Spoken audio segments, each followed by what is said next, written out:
So examine the ways in which the parliament acts as a anchor of public accountability in Indian in democracy. So examine. So parliament acts as a anchor of public accountability in Indian democracy. So India follows a parliamentary systems of government. Okay, parliament which comprises of the representative, of people through election in constituted by public will. It thus represents public domain demands and aspirations in an indirect democracy. So in India, please remember, India follows a parliamentary system of government. Okay, parliament which comprises of the representatives of people, their through election is constituted by public will. It it thus represents public demands and aspirations in an indirect democracy. So it represents public demand and aspirations in an indirect democracy. The parliament the parliament ensures public accountability in following aspects. So, here parliament ensures parliament ensures public accountability in following aspects. So, following aspects we now discuss. The public accountability, parliament ensures public accountability. Okay, so like legislative, executive, financial, judicial, and constitutional. Please remember, legislative, executive, financial, judicial, and constitutional. So, following aspects, parliament ensures public accountability. So, legislative, parliament, parliament is the law-making body of the country based on public aspirations as reflected in a party's election manifesto, as well as other department needs of the people. The parliament pass a bill which becomes an act.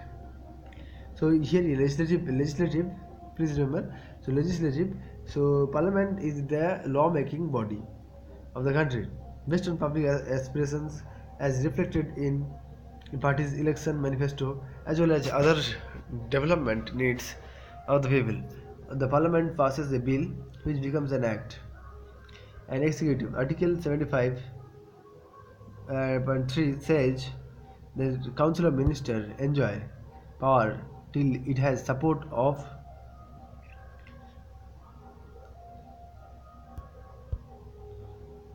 Lok Sabha.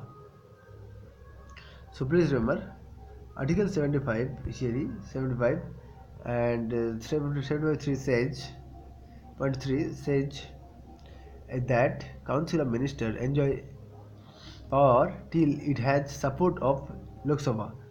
It is ensured by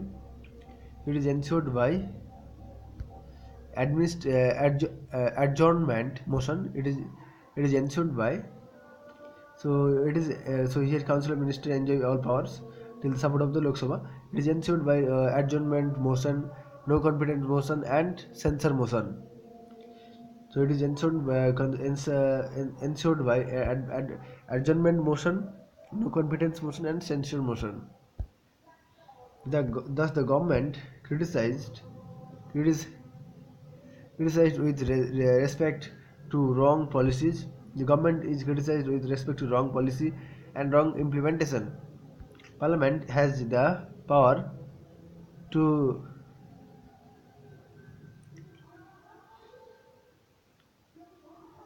the parliament has the power to here I don't know, and impeach, rename. I think parliament has the power to re, rename and impeach several executive bodies. Okay, bodies including the president. Parliament has the power. Okay, to remake and impeach as several executive bodies, including the president. So next, financial. So financial powers like financial no taxation without representation. Article 3, 265. No tax shall be levied or collected except by authority of law.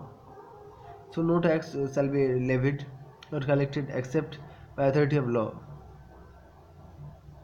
So Article 265. No tax shall be levied or collected except by authority of law. Revenue. And Article 226. So all are important financial under the financial aspect.